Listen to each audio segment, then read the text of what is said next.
Primeira Epístola de Paulo aos Coríntios, logo no primeiro capítulo, leremos a segunda frase do versículo 13. 1 Coríntios, capítulo 1, versículo 13, apenas a segunda frase. A segunda frase é uma pergunta que Paulo faz a esses irmãos em Corinto. E a pergunta é: foi Paulo crucificado em favor de vós? Foi Paulo crucificado em favor de vós? Senhor, nós encomendamos a Ti esse tempo, pedimos a ajuda, a direção e a unção do Teu Santo Espírito. Senhor, para aquele que fala, para aqueles que ouvimos, possamos todos estar a Teus pés. Ajuda-nos, Senhor, para a Tua bondade, em nome de Jesus. Amém. Essa pergunta, ela é claramente uma pergunta retórica. É uma pergunta que constitui um argumento com o qual Paulo provocou aqueles coríntios. É claro que Paulo não havia sido crucificado em favor deles. Paulo estava escrevendo a epístola. Então, por que a pergunta? Então, claramente era para instigar aqueles coríntios a considerarem, com cuidado, quem verdadeiramente havia sido crucificado por eles. Não foi Paulo, não foi qualquer pessoa, foi o Senhor Jesus Cristo, Jesus de Nazaré, o Filho de Deus. Ele foi crucificado em nosso lugar. Uma das coisas que os irmãos têm procurado estabelecer de forma muito clara aí nessas primeiras sessões é que o Senhor, seja nos primeiros 30 anos de vida, seja nos seus seguintes 3 anos de ministério, Ele foi achado perfeito. Não apenas por aqueles que o contemplavam, homens, mas o próprio Deus. Para um homem considerar um outro homem perfeito, talvez não falte muito. Mas para Deus considerar alguém perfeito e aceitável, essa é outra história. Porque o padrão de Deus é muito mais elevado do que o nosso. Deus vê o coração, Deus vê as intenções, Deus sonda o espírito. E foi o Pai quem disse a respeito do seu Filho: este é o meu Filho amado, em quem me comprazo. No momento do batismo, como uma aprovação dos primeiros 30 anos. No momento da transfiguração, como uma aprovação de todo o serviço, ministério público que o Senhor exercera até aquele ponto. Os irmãos se lembram que quando Deus estabeleceu a Páscoa, o povo de Israel ainda estava no Egito. E Deus falou com Moisés e deu instruções de como que aquilo aconteceria. E no capítulo 12 de Êxodo é dito basicamente o seguinte: olha, cada família escolherá um cordeiro no dia 10 do mês de Nisã. Se um cordeiro for muito para uma família, chame outra família. E esse cordeiro precisaria ser perfeito, sem defeito. Não poderia ser a sobra do rebanho. Nós não vamos fazer nada com esse mesmo, vai esse. Não. Teria que ser um cordeiro perfeito. E esse cordeiro seria imolado apenas no dia 14 de Nissan. Então, durante esse período que o cordeiro já havia sido escolhido e separado, certamente ele estava sob observação daquelas pessoas responsáveis pelo sacrifício, para ver se porventura encontravam nele algum defeito que o desqualificasse para aquele sacrifício, aquele momento que foi a primeira Páscoa judaica. De forma paralela, vemos que esses 30 anos, de uma certa forma, depois dos 3 anos de ministério, e até mesmo até as últimas horas de vida do Senhor, ele foi examinado. Não apenas pelos homens, mas principalmente por Deus. examinado, provado e aprovado. E porque ele foi aprovado, ele pôde se oferecer como sacrifício. Ele verdadeiramente é o Cordeiro de Deus que tira o pecado do mundo. Então, irmãos, não foi Paulo quem morreu ou quem foi crucificado. Foi ninguém outro a não ser o Senhor Jesus Cristo. E ele foi qualificado para esse momento, essa obra, né, de redenção, de sacrifício. Muito bem. Então, se quem foi crucificado foi o próprio Filho de Deus, e tem um outro aspecto importante que precisamos ver, e os irmãos abram comigo, por favor, em Mateus capítulo 16. Antes de lermos o versículo 21, eu lerei uma citação do irmão Campbell Morgan. O irmão disse o seguinte: há um notável silêncio com respeito à sua crucificação em termos de declarações diretas, até o momento em que sua missão como Messias foi confessada por Pedro. Isso é muito curioso.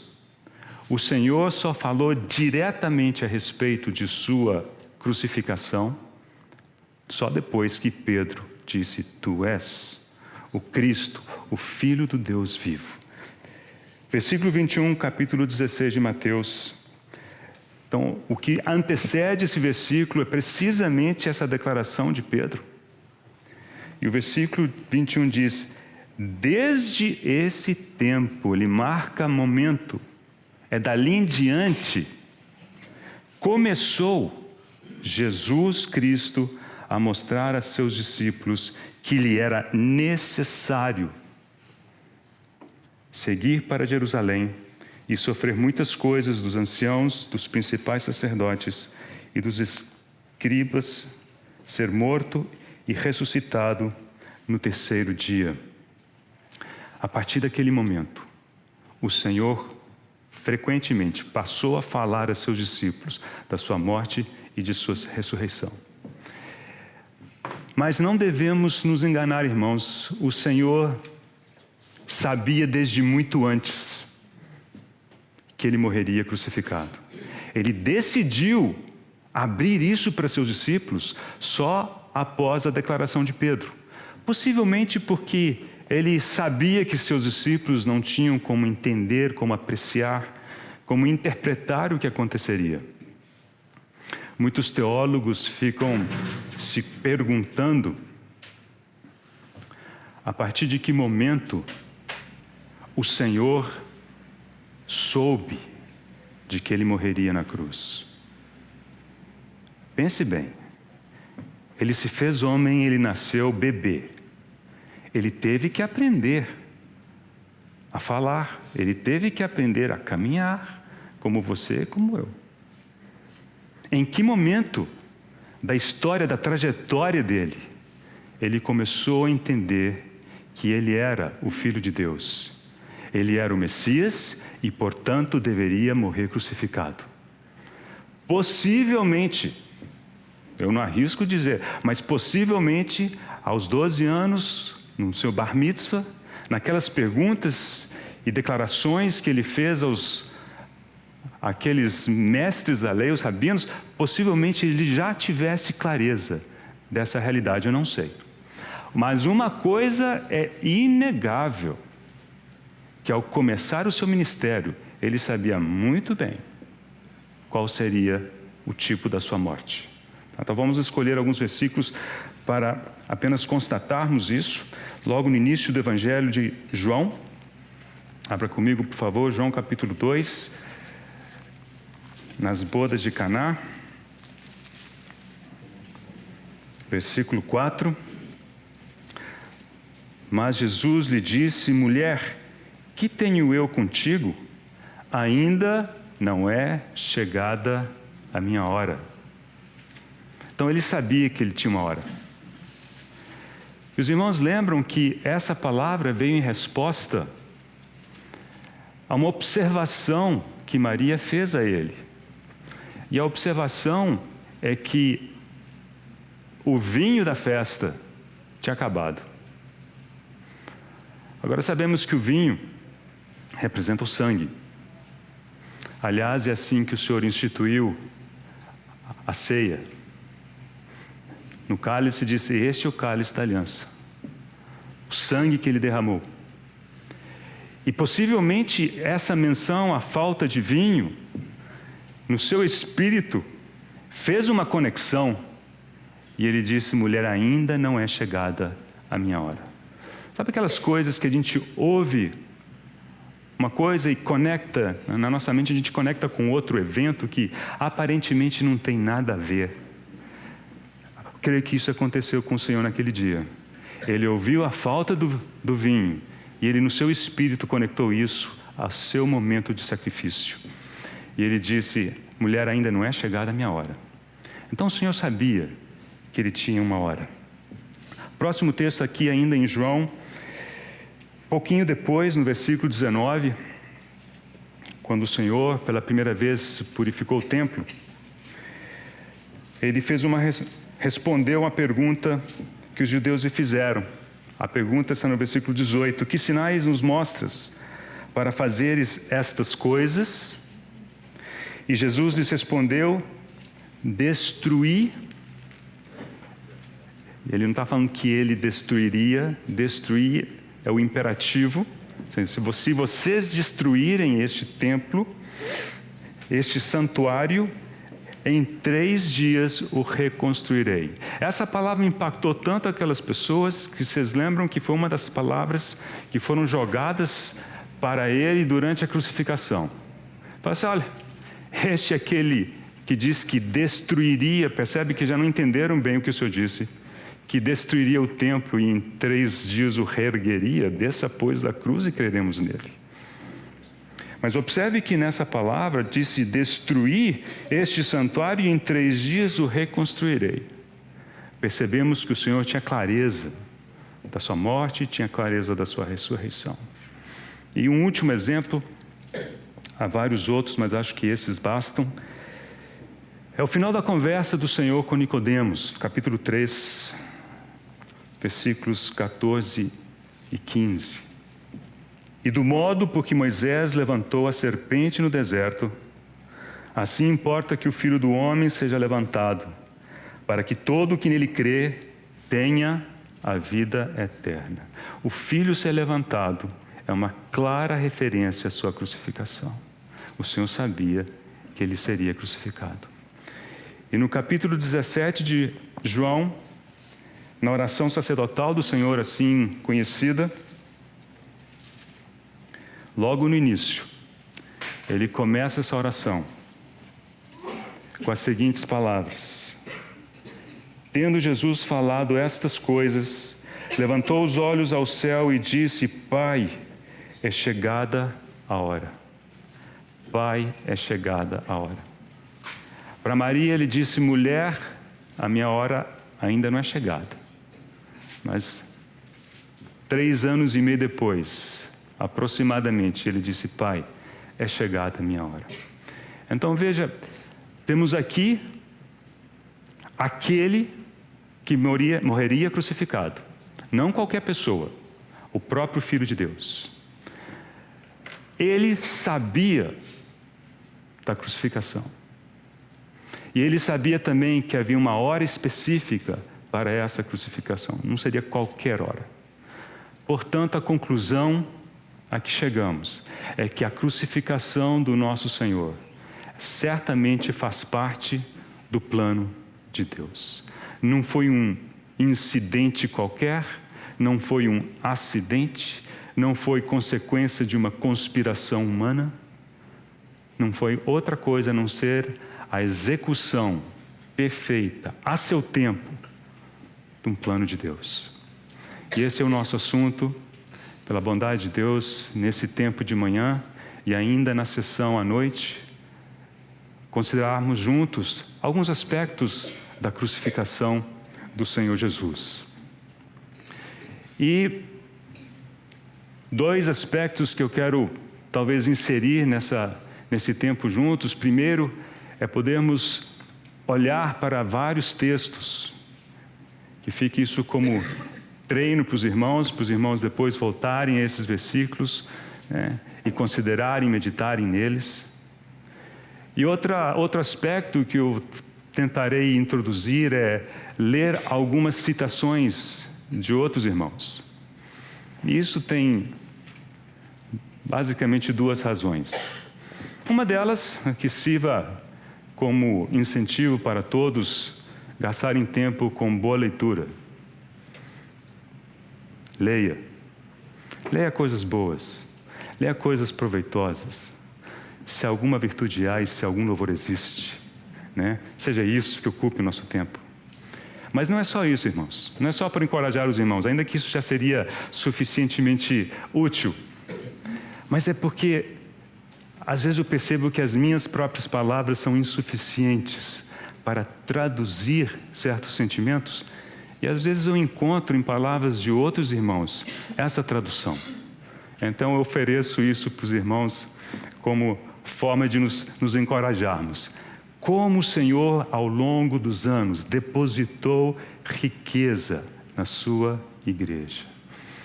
E quando nós vamos à história da igreja e buscamos pepitas aqui e acolá, o que estamos fazendo é colher aquilo que o próprio Senhor plantou. Não é produção do intelecto desses irmãos, mas é a consequência do operar de Deus na vida de cada um. E às vezes foram anos que cada um deles gastou diante do Senhor para chegar a um sentimento que conseguiu exprimir em palavras, e nós o lemos em poucos segundos e somos tão fortemente abençoados. Muito bem, então, pela bondade de Deus, eu tenho basicamente 6 tópicos. Eu vou procurar abordar 3 agora, 3 à noite. E os 3 que abordaremos agora, o primeiro deles é olharmos para a crucificação de forma geral, enquanto o plano de Deus, o propósito de Deus, é alguma coisa especial, algo que Deus preparou, determinou que fosse assim. E depois, os outros 2 itens que veremos ainda hoje, se o Senhor assim permitir, dizem respeito à cruz vista de 2 lados, do lado do homem e do lado de Deus. Normalmente consideramos a cruz vista do lado de Deus, mas hoje nós consideraremos a cruz vista do lado do homem e do lado de Deus. Muito bem. Vamos começar então considerando a cruz nos seus aspectos talvez mais gerais. O Senhor se encarnou e, segundo Paulo aos Filipenses capítulo 2, diz que Ele se fez obediente até a morte. Mas o texto prossegue e faz questão de dizer, e morte de cruz. É como se o Senhor não tivesse alternativa de ser um outro tipo de morte. Claro que existem profecias que precisavam ser cumpridas e seriam cumpridas pela crucificação. Mas apenas por uma questão de argumentação. Por que o Senhor não poderia morrer, sei lá, enforcado? Por que o Senhor não poderia morrer apedrejado? Que, aliás, era a maneira comum dos judeus, né, executarem a pena capital, né? E a razão é a seguinte, que a crucificação é uma forma de morte que produz muito sangue, muita perda de sangue. Há tantas outras formas de morte em que a pessoa não derrama sangue. O sangue do Senhor Jesus Cristo é algo absolutamente fundamental no plano de Deus para a redenção do homem. Então nós vamos começar olhando alguns textos que nos convencem disso, né? E eles estão no livro de Hebreus. Então, irmãos, por favor, abram comigo. Começaremos com Hebreus capítulo 10. A partir do versículo 4. Porque é impossível que o sangue de touros e de bodes remova pecados. É impossível que o sangue de touros e de bodes remova pecados. Existem alguns salmos em que o salmista fala de cobrir pecados, né? O pecado por algum tempo podia ser coberto pelo sangue daquelas vítimas que eram oferecidas. Mas esse texto deixa tão claro. Por que coberto? Porque é impossível que o sangue de animais remova pecado. Mas, irmãos, o Senhor, pela sua morte, pelo derramado do seu sangue, abriu um caminho para que Deus removesse o pecado. E nós falaremos mais disso em breve. Versículo 5. Por isso, ao entrar no mundo, diz: sacrifício e oferta não quisestes, antes um corpo me formaste. Essa é a versão da Septuaginta do Salmo 40. Não te deleitaste com holocaustos e ofertas pelo pecado. Então eu disse: eis aqui estou, no rolo do livro está escrito a meu respeito, para fazer, ó Deus, a tua vontade. Ainda em Hebreus, um capítulo antes, capítulo 9, versículo 12. Não por meio de sangue de bodes e de bezerros, mas pelo seu próprio sangue, entrou no Santo dos Santos, uma vez por todas, tendo obtido eterna redenção. Capítulo 10, versículo 19. Tendo, pois, irmãos, intrepidez para entrar no Santo dos Santos, pelo sangue de Jesus. Irmãos, a crucificação precisava ocorrer, porque no ato de crucificar uma pessoa, havia muito derramamento de sangue. E o sangue é fundamental, é o único elemento pelo qual pode haver remissão de pecados. Essa é a sabedoria de Deus. Mais para frente vou mencionar algo, porque houve um período na história da igreja em que se levantou um movimento contra a questão do sangue. E o cristianismo foi criticado por ser uma religião sanguinária. Para que falar de sangue? Que coisa é essa? Irmãos, o sangue é fundamental. E o sangue é para Deus. O sangue não é para nós. Há pessoas que ficam clamando poder pelo sangue de Jesus e tantas outras coisas. O sangue do Senhor não nos foi dado para nos conferir poder.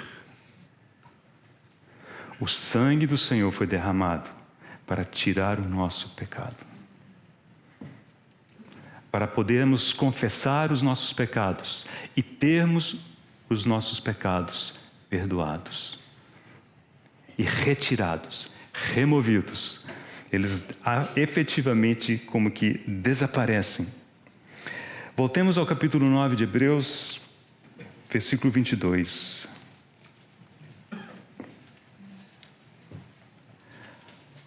Final do versículo 22. E sem derramamento de sangue não há remissão. Sem derramamento de sangue não há remissão. Então, com isso, nós, fechamos esse primeiro passo. Por que a morte do Senhor precisava ser de cruz? Porque Ele precisava derramar o seu sangue. E a crucificação era um meio de execução que produzia derramamento de sangue.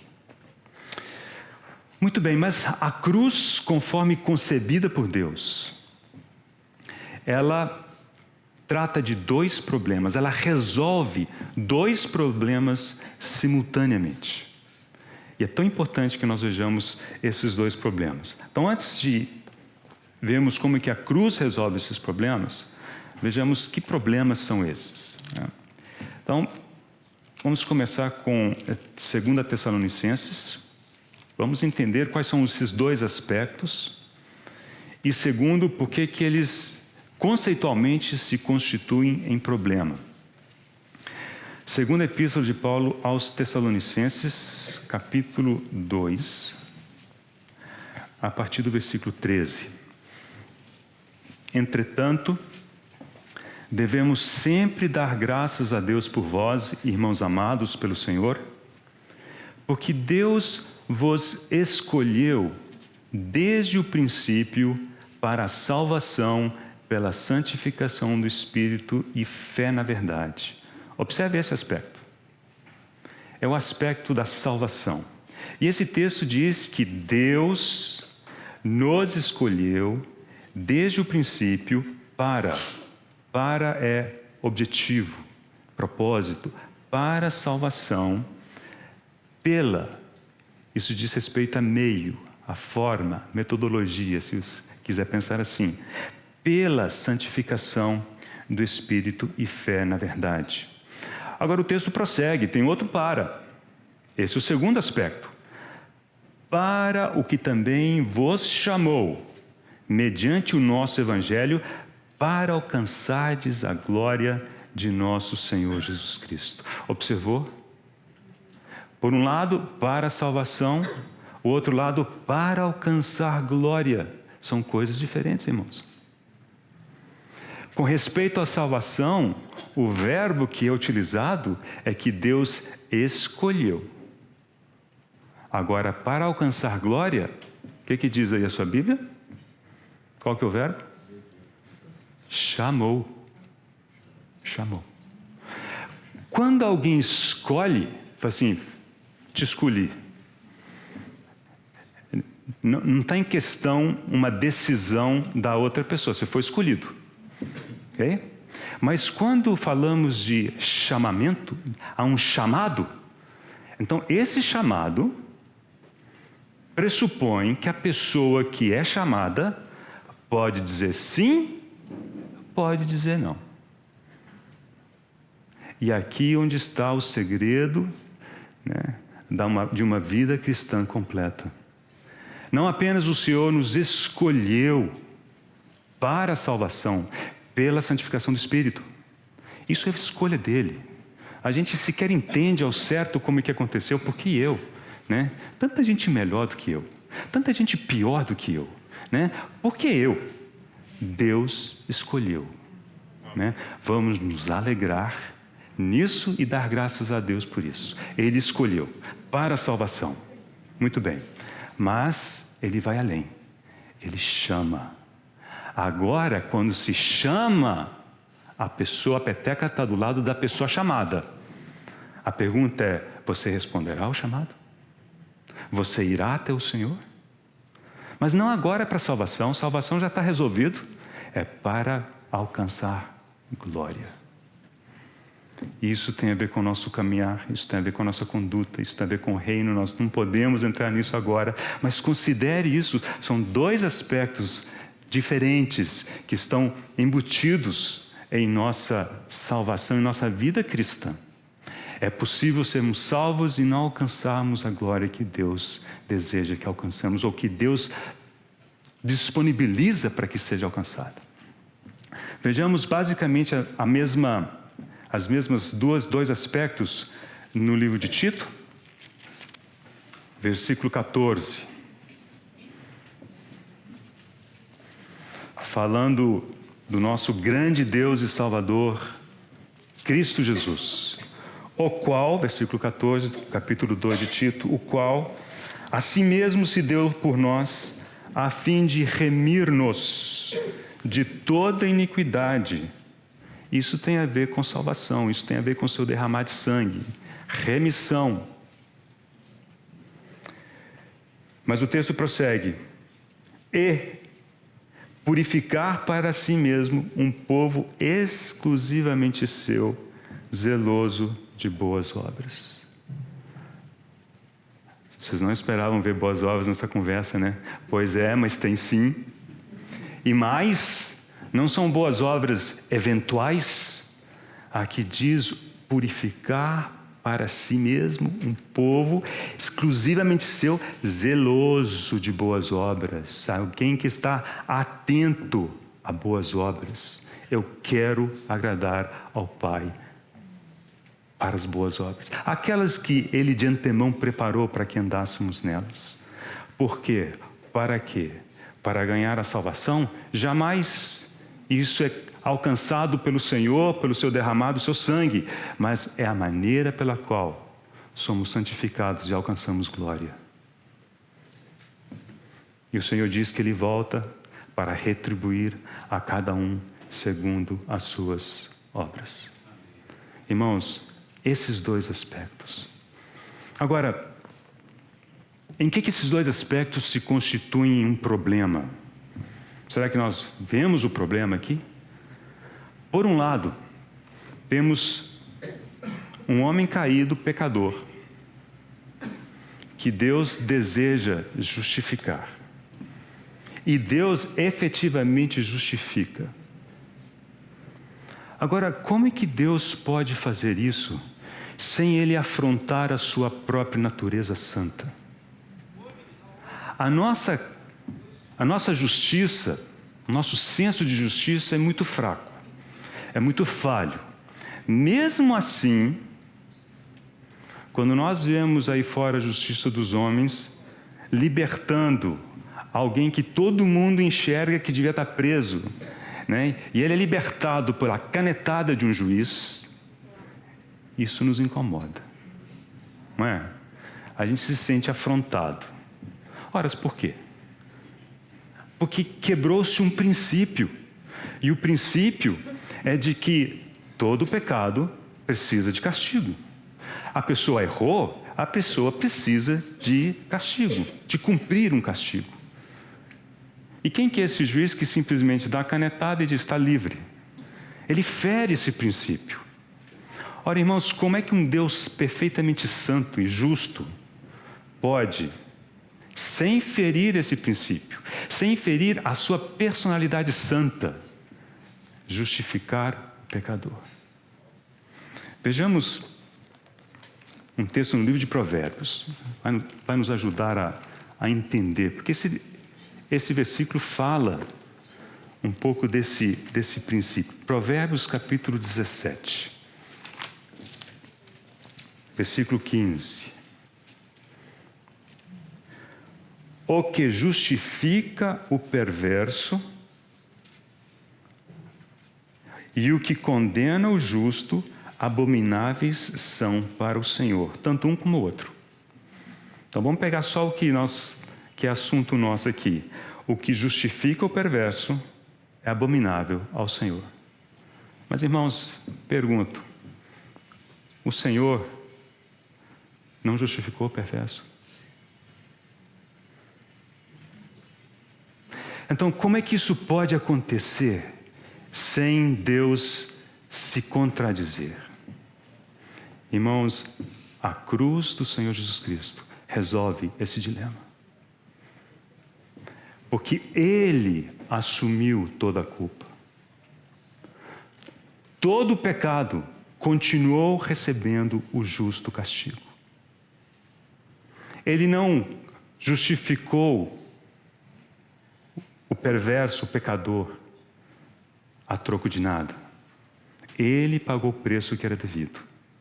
O saldo moral deste universo é zero.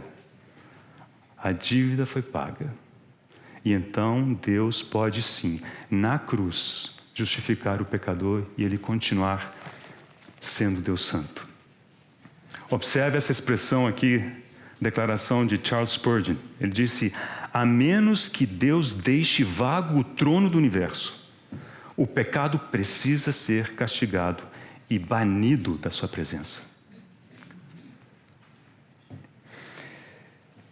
Esse irmão Charles Spurgeon falando de um texto, vamos ler esse texto em Isaías, capítulo 38. Fiz essa observação para os irmãos em Belo Horizonte há pouco tempo. Eu achei tão preciosa essa observação.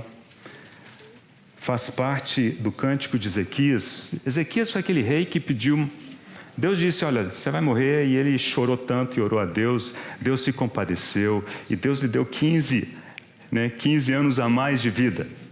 Essa história, ela aparece em Crônicas, aparece em Reis, aparece aqui também em Isaías, mas o cântico de Ezequias só aparece aqui em Isaías, né?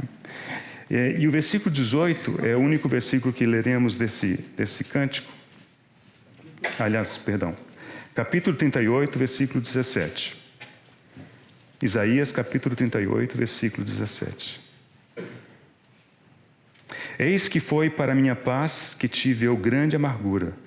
Tu, porém, amastes a minha alma e a livraste da cova da corrupção, porque lançaste para trás de ti todos os meus pecados. Lançastes para trás de ti. Algumas traduções dizem, lançastes para trás das tuas costas todos os meus pecados. E aí o irmão Spurgeon, ele diz assim, onde é as costas de Deus? Onde é que são as costas de Deus? Um Deus que é onipresente, que tudo vê. O texto diz que lançou para trás, ele colocou o pecado num lugar que ele não vê. Mas Deus tudo vê. Deus está em todo lugar. Então ele chega à conclusão de que Deus sumiu com o pecado. Pôs o pecado num lugar que não existe mais pecado. Isso é justificação. Justificação não é fazer, ok, tudo bem, passou, bola para frente. Não. Justificação é como se não tivesse havido jamais pecado. Mistério, irmãos.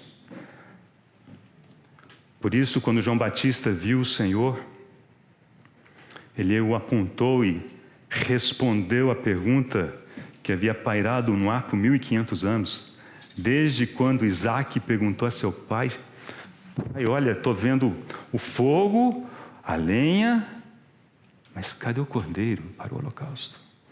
1500 anos depois, João Batista olhou o Senhor passar e disse, eis o cordeiro de Deus, que tira, remove, desaparece, some com o pecado.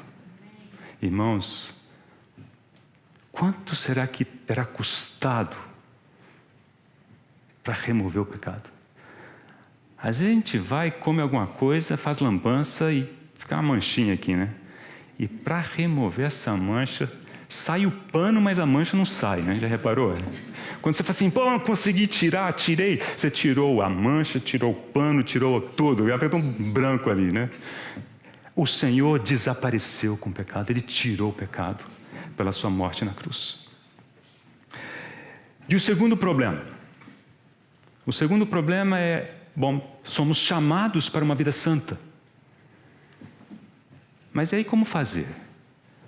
O que está em nós, a menos a cruz, seria a vida de Adão? E eu creio que a essas alturas dos acontecimentos estamos todos de acordo que a vida de Adão não nos ajuda a levarmos uma vida santa. Vocês conseguem imaginar Adão em si mesmo? Porque, eventualmente, eu acho que Adão creu no Senhor. Creu na promessa que foi feita, lá em Gênesis 3. Isso significa que nós encontraremos com Adão.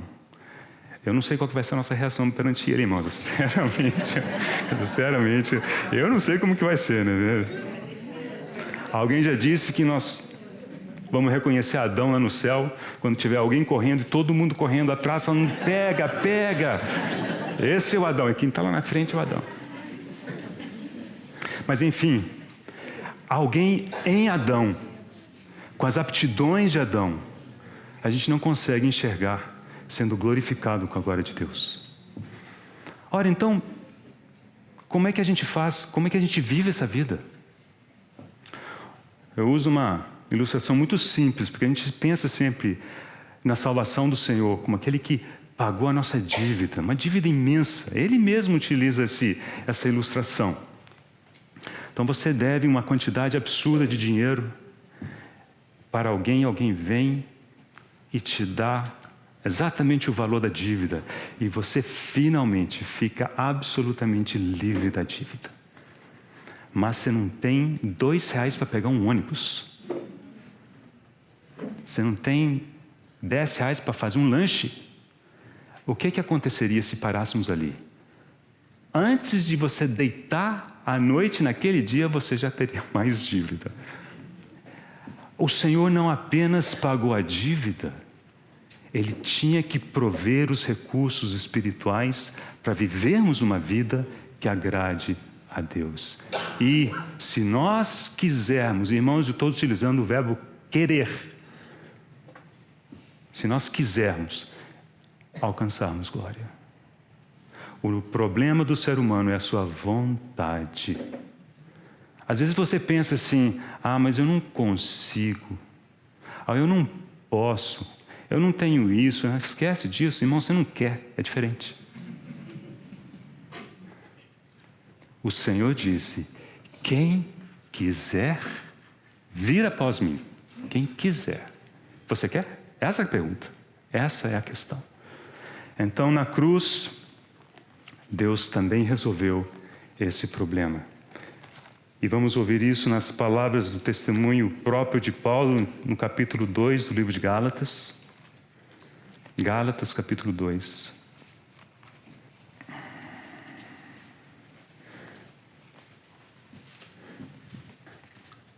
Começando ao final do versículo 19.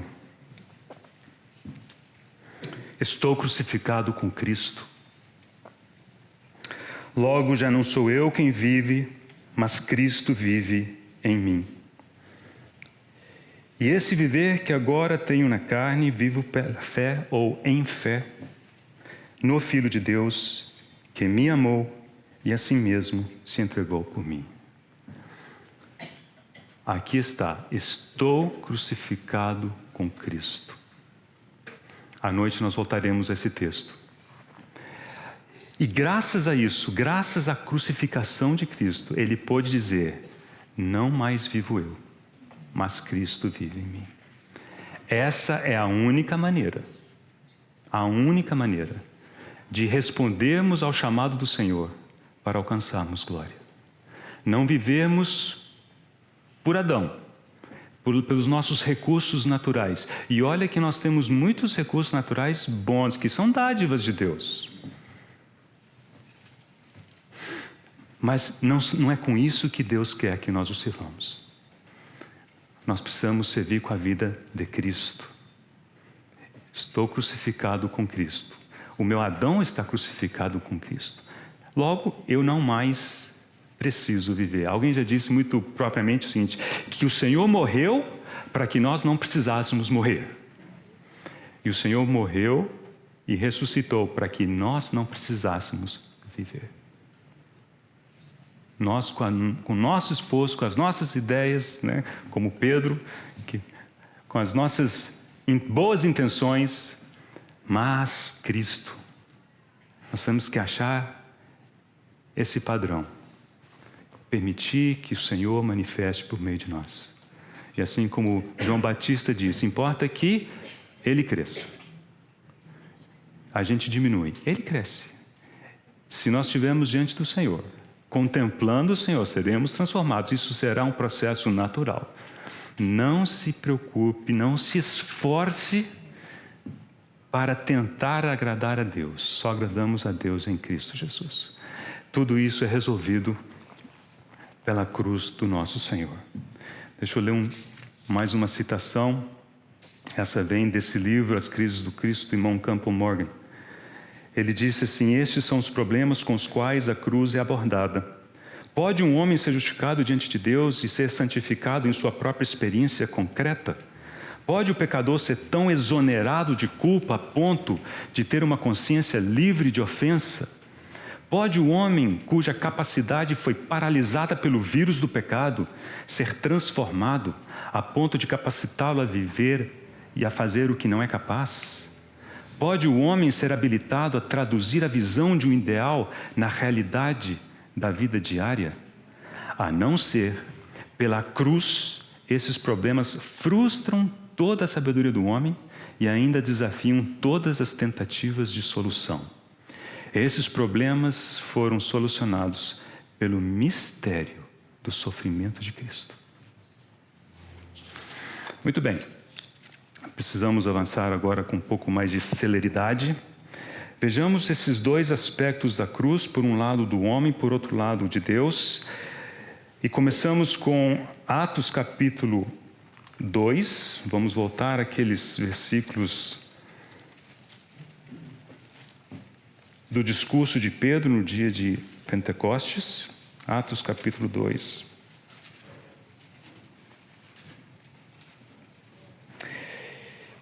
Leremos o versículo 23. Sendo este,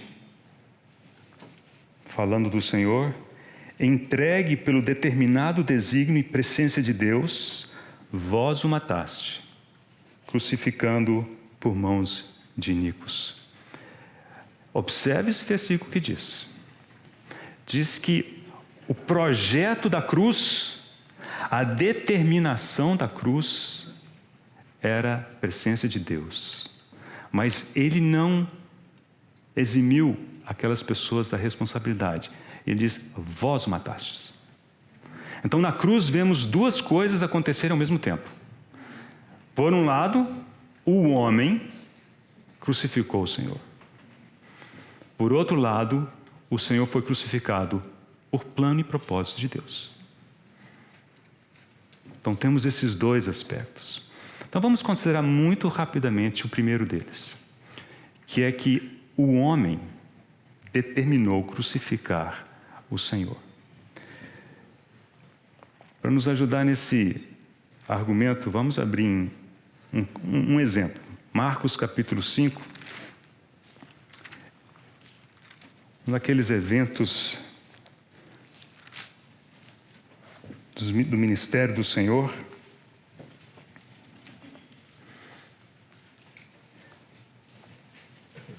Observe a partir do versículo 1. Entrementes chegaram à outra margem do mar, à terra dos Gerazenos, e ao desembarcar logo veio dos sepulcros ao seu encontro um homem, possesso de espírito imundo. Observe a descrição que o texto faz da situação em que se encontrava essa pessoa. O qual vivia nos sepulcros, e nem mesmo com cadeias alguém podia prendê-lo. Porque tendo sido muitas vezes preso com grilhões e cadeias, as cadeias foram quebradas por ele, os grilhões despedaçados, e ninguém podia subjugá-lo. Andava sempre de noite e de dia, clamando por entre os sepulcros e pelos montes, ferindo-se com pedras. O Senhor o libertou. Versículo 14. Os porqueiros fugiram e anunciaram na cidade e pelos campos. Então saiu o povo para ver o que sucedera. Indo ter com Jesus, viram o endemoniado, o que tivera a legião, assentado, preste agora atenção, assentado, vestido, em perfeito juízo, e temeram. Os que haviam presenciado os fatos contaram-lhes o que acontecera ao endemoniado acerca dos porcos. Agora, irmãos, observe esse versículo 17. Por um lado é um mistério, mas por outro lado, nós sabemos a razão disso. E entraram a rogar-lhe que se retirasse da terra deles. O Senhor, tendo feito o que Ele fez, eles chegaram e falaram assim, Senhor, vai embora, fica aqui não. Por causa dos porcos. E aquele homem, a restauração que Deus fez naquele homem não conta. Irmãos, percebem a depravação do coração do homem? Senhor, vai embora daqui. Ao contraste, versículo 18, ao entrar Jesus no barco, suplicava-lhe o que for endemoniado, que o deixasse estar com ele. Nós não leremos, mas felizmente Cláudio já leu esse texto, e ontem à noite também, Salmo 2, quando fala que os povos, as nações, os príncipes se levantam e conspiram contra Deus e o seu ungido.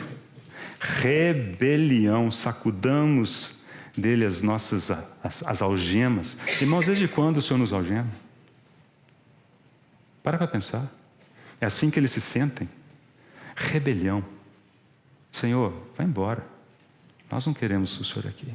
Esse é o coração do homem. Capítulo 19 do Evangelho de João. Versículo 15.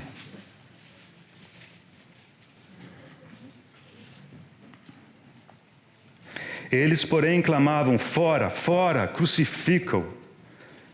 Disse-lhes Pilatos: hei de crucificar o vosso rei? Responderam os principais sacerdotes: não temos rei, senão César. Eles disseram do Senhor: ele não reinará sobre nós. Que reine César. Ele não. Fora com ele. Senhor, sai da nossa terra. Sacudamos de nós as suas algemas. Rebelião após rebelião. Versículo 19. Pilatos escreveu também um título e o colocou no cimo da cruz. O que estava escrito era: Jesus Nazareno, Rei dos Judeus. Se não me engano, irmão Campbell Morgan, que diz que ao escrever essas palavras, Pilatos estava demonstrando todo o desprezo que ele tinha pelos judeus. Mas sem ele saber, ele se tornou escrivão de Deus naquele momento. Ele escreveu: Jesus de Nazaré, Rei dos Judeus. Porque é precisamente isso que ele é. E sabemos qual que foi a reação, mais uma vez, das pessoas. Não, diz que ele disse que é Rei dos Judeus. Ele não é o nosso Rei. Então, irmãos, olhamos para a cruz do lado do homem, e o que vemos é que Deus permitiu que o homem manifestasse na cruz tudo aquilo que ele é, na sua essência. Ao olharmos para a cruz, nós não podemos eximir o homem de culpa, dizer: deu errado por pouco. Não, irmãos, a rebelião foi total. Foi total. Deixa eu ler um trecho aqui. Na cruz vemos que, do ponto de vista do homem, ocorreu a rejeição do rei, como acabamos de ver aqui. O homem se manteve rebelde a Deus. A destruição do sacerdote. O homem não desejava voltar-se para Deus. E também o silenciar do profeta. Não deve ser permitido que a luz brilhe sobre as trevas. A saber, a verdadeira luz que vindo ao mundo ilumina todo o homem. E o julgamento é este, que a luz veio ao mundo, e os homens amaram mais as trevas do que a luz, porque as suas obras eram más. Esses versículos foram João 9 e João 3,19. E agora deixa eu ler mais uma citação. O irmão se chama Robert McChain Edgar. Edgar é o sobrenome dele. Olha que bonito que ele disse. Falou: todas as ondas do dilúvio, o fogo escaldante de Sodoma, o saque de Jerusalém, toda a fome, pestilência e agonia, não conseguem proclamar de maneira tão inequívoca como a cruz o quão real é a ira, o quão terrível é a justiça do Altíssimo no que se refere ao pecado. Com tudo isso, maravilha das maravilhas, essa mesma cruz de Cristo, que é a manifestação da ira de Deus, também é a revelação do amor divino. E aí vemos o outro lado da cruz, que é o lado da expressão de Deus na cruz. A cruz, Cristo crucificado, ele é loucura para o homem, mas é a sabedoria de Deus. O homem natural não compreende a cruz, porque se o tivesse compreendido, não teriam crucificado o Senhor. E o que Deus fez na cruz? Vamos ler versículos que apenas mencionamos anteriormente, Romanos capítulo 6. a partir do versículo 6. Sabendo isto, que foi crucificado com ele o nosso velho homem, para que o corpo do pecado seja destruído e não sirvamos o pecado como escravos. Esse texto começa dizendo, sabendo isto. Precisamos saber isso. Precisamos conhecer essa realidade, de que o nosso velho homem foi crucificado. Okay? Veja também agora o versículo 11. Assim também vós, considerai-vos mortos para o pecado, mas vivos para Deus em Cristo Jesus. Uma coisa é saber, outra coisa é se considerar. É o irmão Watchman Nee que no livro A Vida Cristã Normal descreve, ele detalha isso muito bem. A menos que a gente saiba, nós não nos consideraremos. Mas só saber não garante que nós nos consideraremos. Muito bem, então, você sabe que o seu velho homem foi crucificado com Cristo? Se você sabe, então, considere-se morto. Considerar morto ao pecado é não dar atenção ao pecado. Quando a tentação vier, ignore o pecado. Responda ao tentador como o Senhor o fez pela palavra. Tente tentar um morto. Próxima vez que você for a um velório, observe. E só imagine, não faça isso não, porque pode ser mal interpretado. Imagine-se chegando do lado do caixão e diz alguma coisa assim, bem rude, para aquele corpo. Vê se ele mexe, vê se ele reage. É isso. Nos considerarmos mortos ao pecado, estamos inertes para o pecado, mas vivos para com Deus. A hora que Deus suspirar, nós estamos ali, atentos. O Senhor fala, o Senhor mexe, se move. Mantenha um dedo em Romanos, vamos a 1 Coríntios, capítulo 15, versículos já foram mencionados. Vamos olhar esses textos. O irmão Mário fez essa observação, acho que foi ontem. Capítulo 15, versículo 45. Pois assim está escrito, o primeiro homem, Adão, foi feito alma vivente. O último Adão, não é o segundo, é o último Adão, é o fim de Adão, é a conclusão de Adão. Acabou com Adão. Por quê?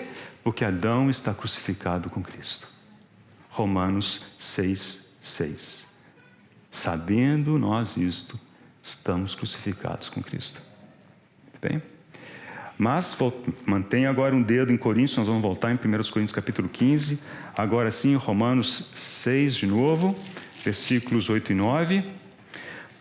Ora, se já morremos com Cristo, cremos que também com Ele viveremos, sabedores de que, havendo Cristo ressuscitado dentre os mortos, já não morre, a morte já não tem domínio sobre ele.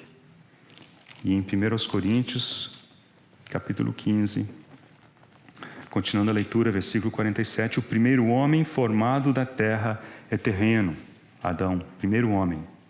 O segundo homem é do céu. Então, na morte de cruz do Senhor, ele se tornou o último Adão, levou Adão consigo. Mas quando ele ressuscitou, Adão ficou lá e ele se tornou o segundo homem.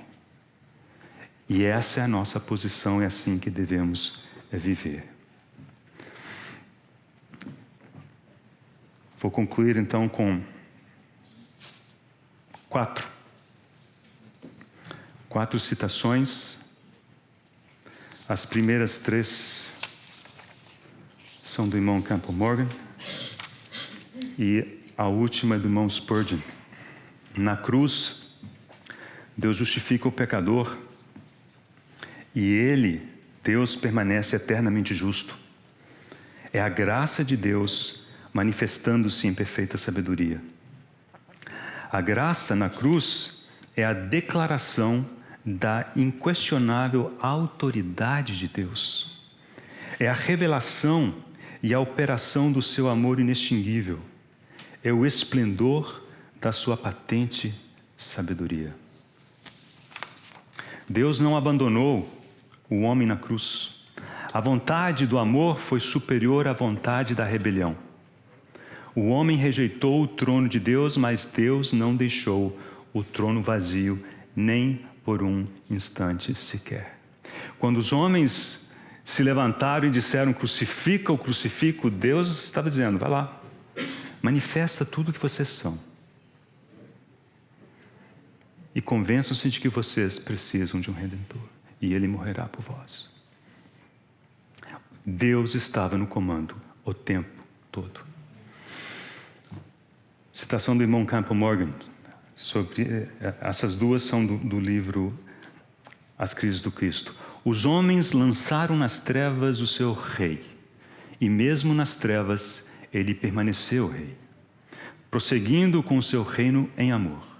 Não foi mera imposição de autoridade, não foi apenas a insistência no governo, não foi só a defesa de um direito, pois se isso fosse tudo, Deus poderia ter estabelecido todas essas coisas livrando-se do homem.